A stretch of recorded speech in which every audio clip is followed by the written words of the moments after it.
Capítulo 15. Pasaron los primeros días en un remolino. Trabajaba sin descanso y salía muy poco, apenas lo justo para dar un breve paseo al caer la tarde.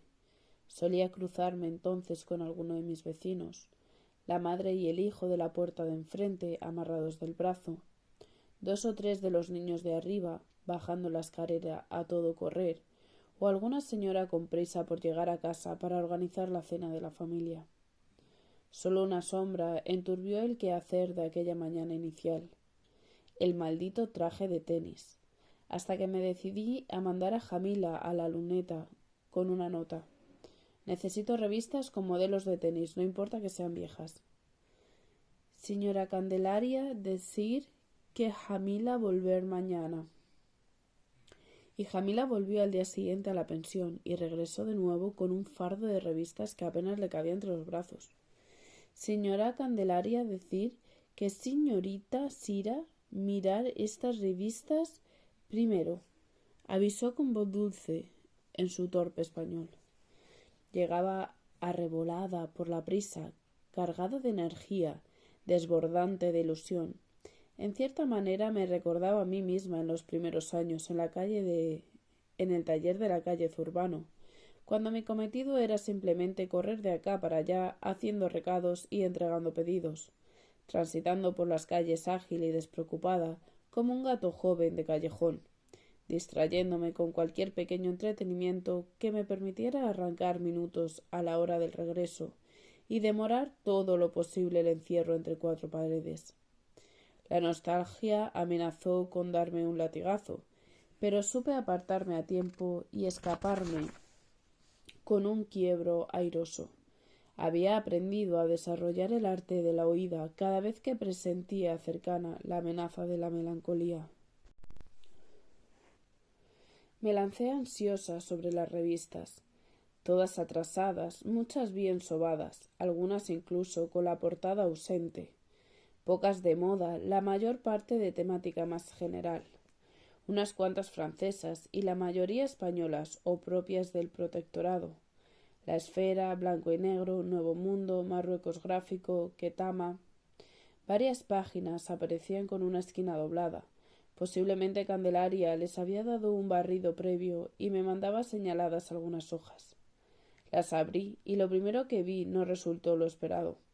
En una fotografía 2 señores peinados con brillantina y vestidos enteramente de blanco se estrechaban las manos derechas por encima de una red, mientras unas en sendas izquierdas sostenía cada uno una raqueta. En otra imagen, un grupo de damas elegantísimas aplaudían la entrega de un trofeo a otro tenista masculino.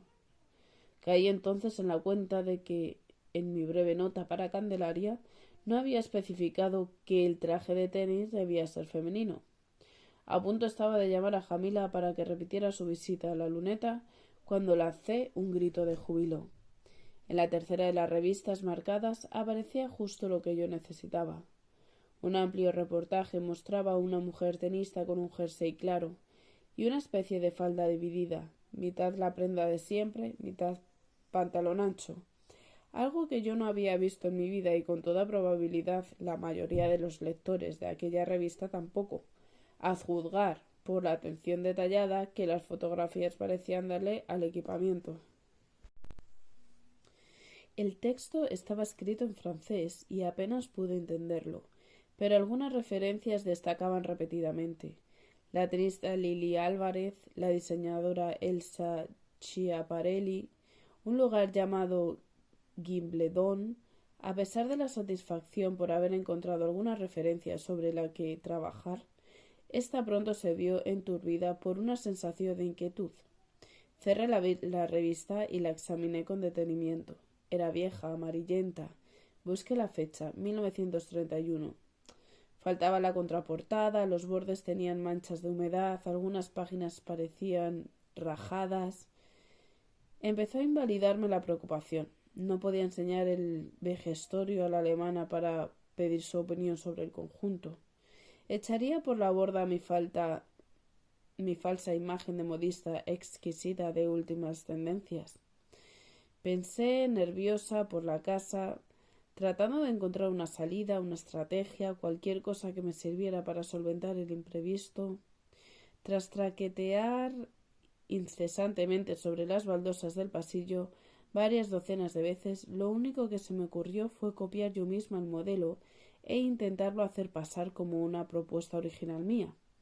Pero no tenía la menor idea de dibujo, y el resultado había sido tan torpe que me habría hecho descender varios peldaños en la escala de mi supuesto pedigrí. Incapaz de sosegarme, decidí una vez más recurrir a Candelaria. Jamila había salido. El quehacer liviano de la nueva casa le permitía constantes ratos de asueto, algo impensable en sus jornadas de dura faena en la pensión. A la caza del tiempo perdido, la joven aprovechaba aquellos momentos para echarse a la calle constantemente, con la excusa de ir a hacer cualquier pequeño recado. —Señorita Querer Jamila, ¿va a comprar pipas? ¿Sí? Antes de obtener una respuesta, ya estaba trotando escaleras abajo en busca de pipas, o de pan, o de fruta, o de nada más que aire y libertad. Arranqué las páginas de la revista, las guardé en el bolso y decidí entonces ir yo misma a la luneta. Pero al llegar no encontré a la matutera. En la casa solo estaba la nueva sirvienta bregando en la cocina y el maestro junto a la ventana, aquejado de un fuerte catarro. Me saludó con simpatía. —Vaya, vaya, qué bien parece que nos va la vida desde que hemos cambiado de madriguera —dijo ironizando sobre mi nuevo aspecto. Apenas hice caso a sus palabras, mis urgencias eran otras. —¿No tendrá usted idea de por dónde anda Candelaria, don Anselmo? —Ni la menor idea, hija mía. Ya sabes que se pasa la vida de acá para allá, moviéndose como rabo de lagartija.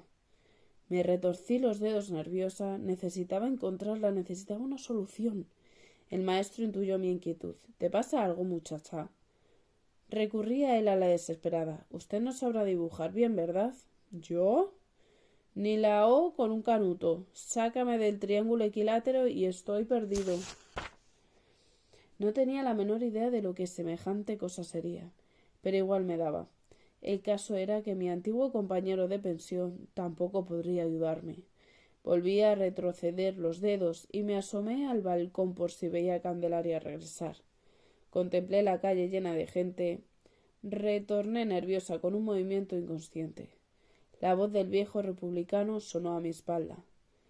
—¿Por qué no me dices qué es lo que andas buscando por si puedo ayudarte? Me volví. —Necesito que alguien que dibuje bien para copiarme unos modelos de una revista. —Vete a la escuela de Bertucci. —¿De quién? —Bertucci, el pintor. El gesto de mi cara le hizo partícipe de mi ignorancia. —Pero, muchacha, llevas 3 meses en Tetuán y aún no sabes quién es el maestro Bertucci.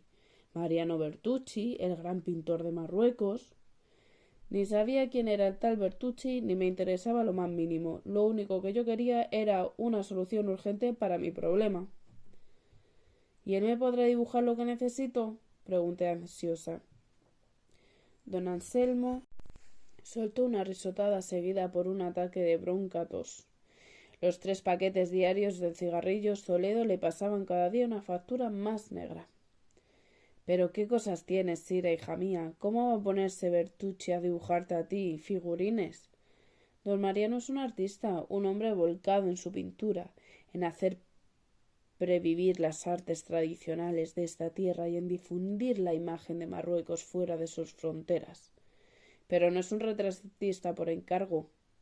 Lo que en su escuela puedes encontrar es un buen montón de gente que te puede echar una mano, jóvenes pintores con poco que hacer, muchachas y muchachos que asisten a clase para aprender a pintar. —Ah, ¿y dónde está esa escuela? —pregunté mientras me ponía el sombrero y agarraba con prisa el bolso. —Junto a la puerta de la Reina. El desconcierto de mi rostro debió de resultarle de nuevo conmovedor, porque, tras otra áspera carcajada y un nuevo golpe de tos, se levantó con esfuerzo del sillón y añadió: —Anda, vamos que te acompaño. Salimos de la luneta y nos adentramos en el Melá, el barrio judío. Atravesamos sus calles estrechas y ordenadas mientras en silencio rememoraban los pasos sin rumbo en la noche de las armas. Todo, sin embargo, parecía distinto a la luz del día. con los pequeños comercios funcionando y las casas de cambio abiertas. Ascendimos después a las callejas morunas de la Medina, con su entramado laberíntico en el que aún me costaba orientarme. A pesar de la altura de los tacones y de la estrechez tubular de la falda, intentaba caminar con trote presuroso sobre el empedrado. La edad y la tos, sin embargo, impedían a don Anselmo mantener mi ritmo. La edad, la tos y su incesante charla sobre el colorido y la luminosidad de las pinturas de Bertucci, sobre sus óleos, acuarelas y plumillas, y sobre las actividades del pintor como promotor de la Escuela de Artes Indígenas y la Preparatoria de Bellas Artes. ¿Tú has mandado alguna carta a España desde Tetuán? Preguntó. Había mandado a mi madre cartas, claro que sí, pero mucho dudaba de que, con los tiempos que corrían, éstas hubieran alcanzado su destino en Madrid. Pues casi todos los sellos del protectorado han sido impresos a partir de dibujos suyos, imágenes de Alhucemas, Alcazarquivir, Chauen, Larache, Tetuán, paisajes, personas, escenas de la vida cotidiana, todo sale de sus pinceles. Continuamos andando, él hablando, yo forzando el paso y escuchando. ¿Y los carteles y los afiches para promocionar el turismo? ¿No los has visto tampoco? No creo que en estos días aciagos que vivimos tenga nadie intención de hacer visitas de placer a Marruecos, pero el arte de Bertucci ha sido durante años el encargado de difundir las bonanzas de esta tierra. Sabía a qué carteles se refería. Estaban colgados por muchos sitios, a diario los veía.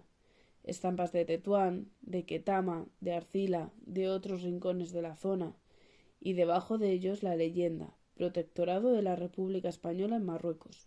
Poco tardaría en cambiarles el nombre.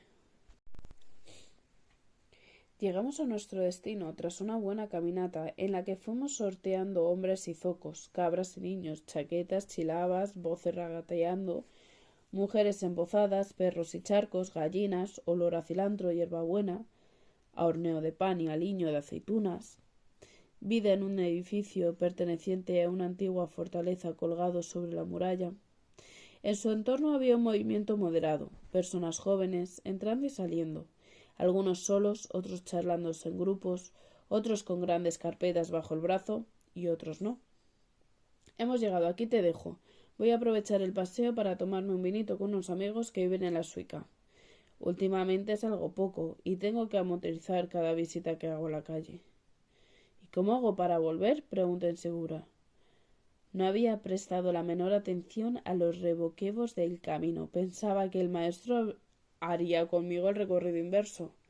No te preocupes, cualquiera de estos muchachos estará encantado de ayudarte. Buena suerte con tus dibujos, ya me contarás el resultado. Le agradecí el acompañamiento, subí los escalones y entré en el recinto. Noté varias miradas posarse de repente sobre mí. No debían de estar en aquellos días acostumbrados a la presencia de mujeres como yo en la escuela. Accedí hasta la mitad de la entrada y me paré incómoda, perdida, sin saber qué hacer ni por quién preguntar, sin tiempo para plantearme siquiera mi siguiente paso. Una voz sonó a mi espalda. «Vaya, vaya, mi hermosa vecina». Me giré sin tener la menor idea de quién podría haber pronunciado tales palabras, y al hacerlo encontré al hombre joven que vivía frente a mi casa. Allí estaba, esta vez solo, con varios kilos de más y bastante menos pelo de lo que correspondería a una edad que probablemente aún no alcanzará la treintena. No me dejó hablar siquiera. Lo agradecí. No habría sabido qué decirle. «Se la ve un poco despistada. ¿Puedo ayudarla?» Era la primera vez que me dirigía la palabra. Aunque nos habíamos cruzado varias veces desde mi llegada, siempre lo había visto en compañía de su madre. En aquellos encuentros apenas habíamos musitado ninguno de los tres nada más allá que algún cortés buenas tardes. Conocía también otra vertiente de sus voces bastante menos amable, la que oía desde mi casa casi todas las noches, cuando madre e hijo se enzarzaban hasta las tantas en discusiones acaloradas y tumultuosas. Decidí ser clara con él. No tenía ningún subterfugio preparado ni manera inmediata de buscarlo. Necesito a alguien que me haga unos dibujos. ¿Puede saberse de qué? Su tono no era insolente, solo curioso. Curioso, directo y levemente amanerado. Parecía mucho más resuelto solo que en presencia de su madre. Tengo unas fotografías de hace unos años y quiero que me dibujen unos figurines basados en ellas. Como ya sabrás, son modistas, son para una modelo que debo coser para una clienta. Antes tengo que mostrárselo para que lo apruebe. ¿Trae las fotografías con usted? Asentí con breve gesto. ¿Me las quiere enseñar? Tal vez puedo ayudarla. Miré alrededor. No había demasiada gente, pero sí lo suficiente como para resultarme incómodo hacer exposición pública de los recortes de la revista. No necesité decírselo, él mismo lo intuyó. Salimos. Una vez en la calle, extraje las viejas páginas del bolso, se las tendí sin palabras y las miró con atención. Schiaparelli, la musa de lo surrealista, qué interesante. Me apasiona el surrealismo, ¿a usted no? No tenía la menor idea de lo que me estaba preguntando, y en cambio me corría una prisa enorme en el resolver mi problema. Así que redirigí el rumbo de la conversación haciendo caso omiso a su pregunta. ¿Sabe quién puede ayudar a hacérmelos? Me miró tras sus gafas de miope y sonrió sin despegar los labios. ¿Cree que puedo servirle yo? Aquella misma noche me trajo los bocetos. No imaginaba que lo hiciera tan pronto. Ya estaba preparada para dar fin al día. Me había puesto el camisón y una bata larga de terciopelo que yo misma me había cosido para matar el tiempo en los días vacíos que pasé a la espera de clientas. Acababa de cenar con una bandeja en el salón y sobre ella quedaban los restos de mi frugal sustento. Un racimo de uvas, un trozo de queso, un vaso de leche, unas galletas. Todo estaba en silencio y apagado, excepto una lámpara de pie prendida en una esquina. Me sorprendió que llamaran a la puerta casi a las 11 de la noche. Me acerqué deprisa a la mirilla, curiosa y asustada a partes iguales. Cuando comprobé quién era, descorrí el cerrojo y abrí. Buenas noches, querida. Espero no importunarla. No se preocupe, aún estaba levantada. Le traigo unas cositas, anunció dejándome entrever la cartulina que llevaba en las manos sujetas a la espalda. No me las tendió, sino que las mantuvo medio ocultas mientras esperaba mi reacción.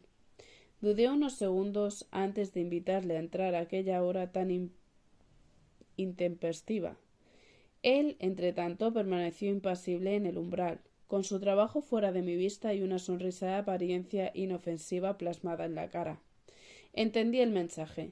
No tenía intención de mostrarme ni un centímetro hasta que le dejara pasar. Adelante, por favor, accedí por fin. Gracias, gracias, susurró suavemente sin ocultar su satisfacción por haber logrado su objetivo. Venía con camisa y pantalón de calle y un batín de fieltro encima, y con sus gafitas, y con sus gestos algo afectados. Estudió la entrada con descaro y se adentró en el salón sin esperar a que le invitara. Me gustó muchísimo tu casa, es muy airosa, muy chic. Gracias, aún estoy instalándome. ¿Podría por favor enseñarme lo que me trae? No necesitó el vecino más palabras para entender que si le había dejado entrar a aquellas horas no era precisamente para oír sus comentarios sobre cuestiones decorativas. Aquí tiene su encarguito, dijo mostrándome por fin lo que hasta entonces había mantenido oculto.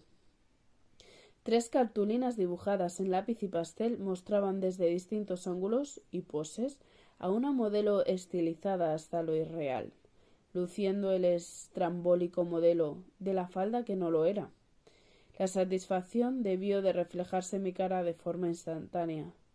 Asumo que los da por buenos, dijo con un punto de orgullo indisimulado. Los doy por buenísimos. ¿Se los queda entonces? Por supuesto, me ha sacado de un gran apuro. Dígame qué le debo, por favor. Las gracias, nada más. Es un regalo de bienvenida. Mamá dice que hay que ser educados con los vecinos, aunque a ella le gusta regulín. Creo que le parece demasiado resuelta y un poquito frivolona, apuntó irónico. Sonreí y una levísima corriente de sintonía pareció unirnos momentáneamente. Apenas un soplo de aire que se fue como vino en cuanto oímos a la progenitora gritar a través de la puerta entreabierta en nombre de su hijo. ¡Félix! Alargaba la E sosteniéndola como en el elástico de un tirachinas. Una vez que tensaba al máximo la primera sílaba, disparaba con fuerza la segunda. ¡Félix! Repitió. Puso él entonces los ojos en blanco e hizo un exagerado ademán de desesperación. No puede vivir sin mí la pobre. Me marcho. La voz de grulla de la madre volvió a requerirle por tercera vez con su voz inicial infinita. Recurra a mí cuando quiera. Estaré encantado de hacerle más figurines. Me enloquece todo lo que venga de París. Vuelvo a la mazmorra. Buenas noches, querida.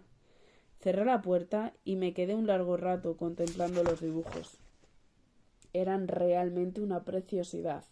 No podía haber imaginado un resultado mejor.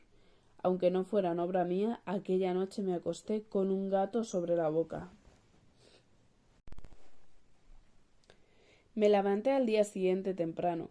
Esperaba a mi clienta a las 11 para las primeras pruebas, pero quería ultimar todo al detalle antes de su llegada. Jamila aún no había vuelto del mercado. Debía de estar a punto de hacerlo. A las 11 menos 20 sonó el timbre. Pensé que era tal vez la alemana se habría adelantado. Volví yo a llevar el mismo traje azul marino de la vez anterior. Había decidido utilizarlo para recibirla como si fuera un uniforme de trabajo. Elegancia en estado de pura simplicidad.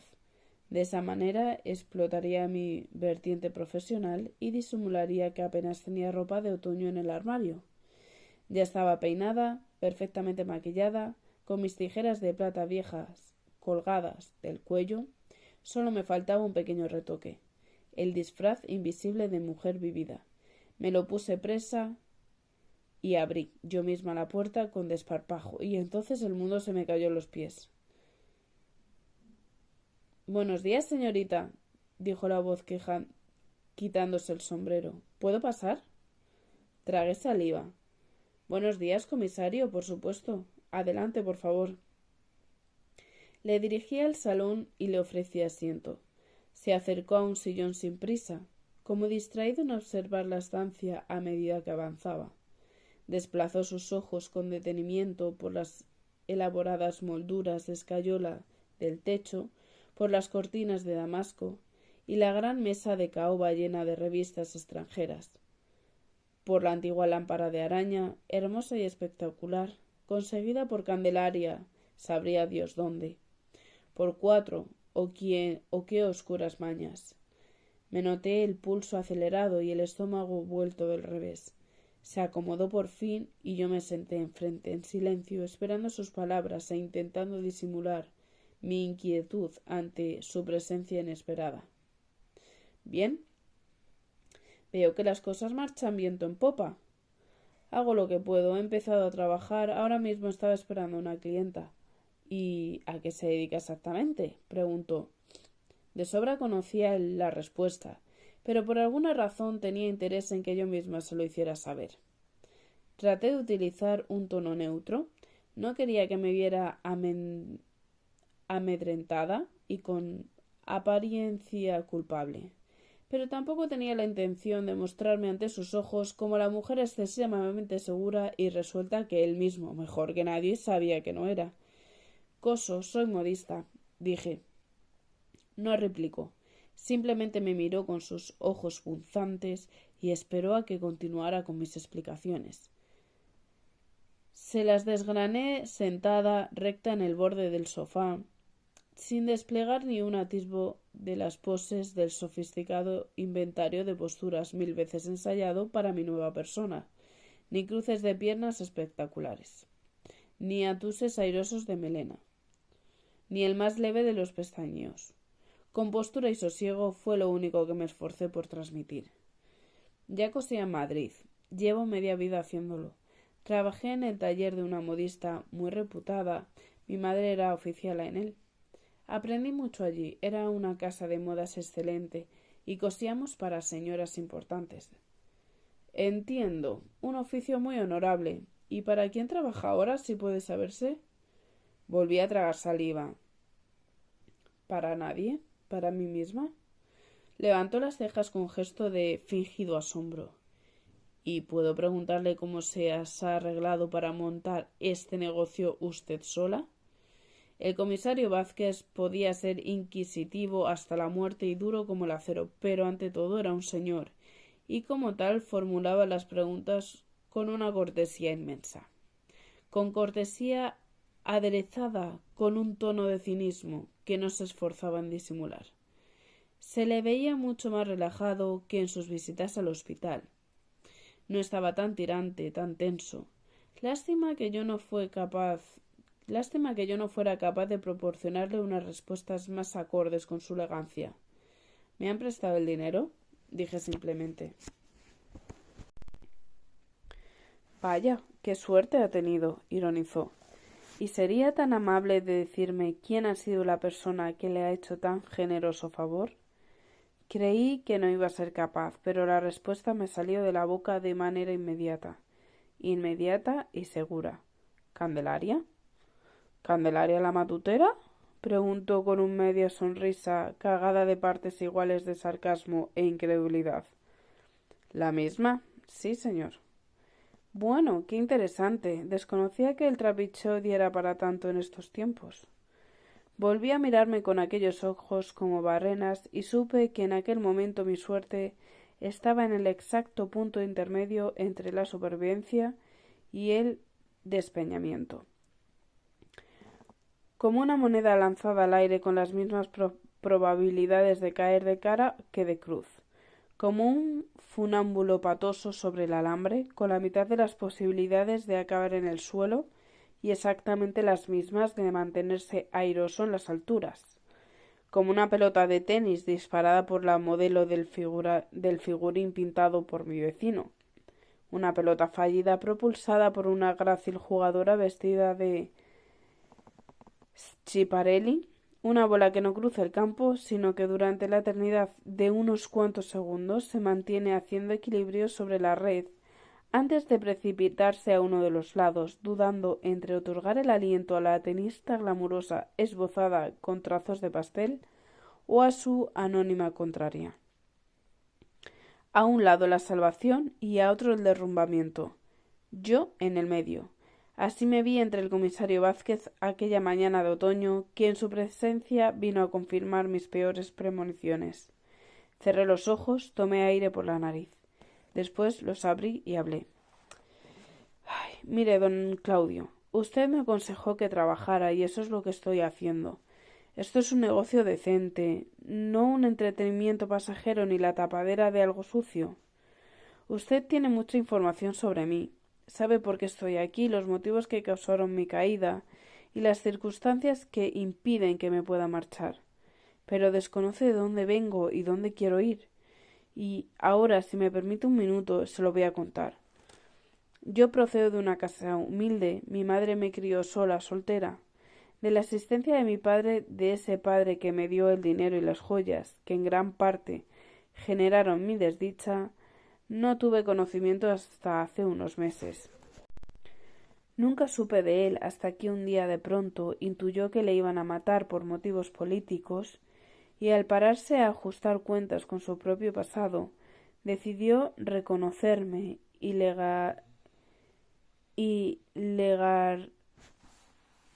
legarme una parte de su herencia. Hasta entonces, sin embargo, yo no había sabido siquiera su nombre, ni había disfrutado de su mísero céntimo de su fortuna. Empecé por eso a trabajar cuando apenas levantaba 3 palmos del suelo. Mis tareas al principio no iban más allá de hacer recados y barrer el suelo, por 4 perras siendo aún una criatura. Cuando tenía la misma edad de esas niñas con el uniforme de la Milagrosa que hace solo un rato han pasado por la calle, quizás alguna fuera su propia hija camino del colegio, de ese mundo de monjas, caligrafía y declinaciones en latín que yo nunca tuve oportunidad de conocer, porque en mi casa hacía falta que aprendiera un oficio y ganara un jornal. Pero lo hice con gusto, no crea. Me encantaba coser y tenía mano, así que aprendí, me esforcé, perseveré y me convertí con el tiempo en una buena costurera. Y si un día lo dejé, no fue por capricho, sino porque las cosas se pusieron difíciles en Madrid. A la luz de la situación política, muchas de nuestras clientas marcharon al extranjero. Aquel taller cerró y ya no hubo manera de encontrar más trabajo. Yo no me he buscado problemas jamás, comisario. Todo lo que me ha pasado en este último año, todos esos delitos en los que supuestamente estoy implicada, usted lo sabe bien, no se han producido por mi propia voluntad, sino porque alguien indeseable se cruzó un mal día en mi camino, y no pude usted ni siquiera imaginarse lo que daría por borrar de mi vida la hora en que aquel canalla entró en ella. Pero ya no hay marcha atrás y los problemas de él ahora son los míos. Y sé que tengo que salir de ellos como sea, es mi responsabilidad, y como tal la asumo. Sepa, sin embargo, que la única manera en que puedo hacerlo es cosiendo. No sirvo para más. Si usted me cierra esa puerta, si me corta esas alas, me va a estrangular como no voy a poder dedicarme a ninguna otra cosa. Lo he intentado, pero no lo he encontrado a nadie dispuesto a contratarme porque nada más sé hacer. Así que le quiero pedir un favor, solo uno. Déjeme seguir con este taller y no indague más. Confíe en mí, no me hunda. El alquiler de este piso y todos los muebles que en él hay están pagados hasta la última peseta. No he engañado a nadie para ello y nada debo a ningún sitio. Lo único que ese negocio necesita es alguien que lo trabaje y para eso estoy yo, dispuesta a dejarme en él el espinazo de noche y de día. Solo permítame trabajar tranquila. No le crearé el menor problema, se lo juro por mi madre que es lo único que tengo. En cuanto consiga el dinero que debo en Tánger, en cuanto salde mi deuda y la guerra termine, regresaré junto a ella y no volveré a molestarle más. Pero mientras tanto se lo ruego, comisario, no me exija más explicaciones y déjeme seguir adelante. Solo le pido eso, que me quite el pie del cuello y no me asfixie antes de empezar, porque como le haga, usted no va a ganar nada y yo, sin embargo, voy a perderlo todo. No respondió y yo tampoco añadí una palabra más. Nos sostuvimos simplemente la mirada. Contra todo pronóstico, había conseguido llegar al final de mi intervención, con la voz firme y el temple sereno, sin derrumbarme. Me había por fin vaciado, despojado de todo lo que me llevaba reconcomiendo tanto tiempo. Noté de pronto una fatiga inmensa. Estaba cansada de haber sido apaleada por un criterio sin escrúpulos, de los meses que llevaba viviendo con miedo, de sentirme constantemente amenazada, cansada de cargar con la culpa tan pesada, encogida como aquellas pobres mujeres moras, a las que a menudo veía caminar juntas, lentas y encorvadas, envueltas en sus jaiques y arrastrando los pies, acarreando sobre la espalda bultos y fardos de leña, racimos de dátiles, chiquillos, cántaros de barro y tacos de cal. Estaba harta de sentirme acobardada, humillada. Chiquillos, cántaros de barro y sacos de cal. Estaba harta de sentirme acobardada, humillada, harta de vivir de una manera tan triste en aquella tierra extraña. Cansada, harta, agotada, exhausta y, sin embargo, dispuesta a empezar a sacar las uñas para pelear por salir de mi rutina. Fue el comisario quien finalmente rompió el silencio. Antes se puso en pie, yo le miré, me estiré la falda, deshice con cuidado sus arrugas. Cogió él su sombrero y le dio un par de vueltas, contemplándolo concentrado. Ya no era el sombrero flexible y veraniego de unos meses atrás. Ahora se trataba de un borsalino oscuro e invernal, un buen sombrero de fieltro color chocolate que giró entre los dedos como si en él estuviera la clave de sus pensamientos. Cuando terminó de moverlo, habló. De acuerdo, accedo. Si nadie me viene con algo evidente, no voy a investigar cómo se las ha ingeniado para montar todo esto. A partir de ahora le voy a dejar trabajar y sacar adelante su negocio. La voy a dejar vivir tranquila, a ver si tenemos suerte, y eso nos libra de problemas a los dos. No dijo más, ni esperó a que yo respondiera. Apenas pronunciada la última sílaba de su breve sentencia, hizo un gesto de despedida con un movimiento de la mandíbula, y se encaminó hacia la puerta. A los 5 minutos llegó Frau Heinz. ¿Qué pensamientos me pasaron por la cabeza durante el tiempo que separó ambas presencias? Es algo que nunca fui capaz de recordar. Solo me queda la memoria de que, cuando la alemana llamó al timbre y yo acudí a abrir, me sentía como si hubiera arrancado del alma el peso entero de una montaña.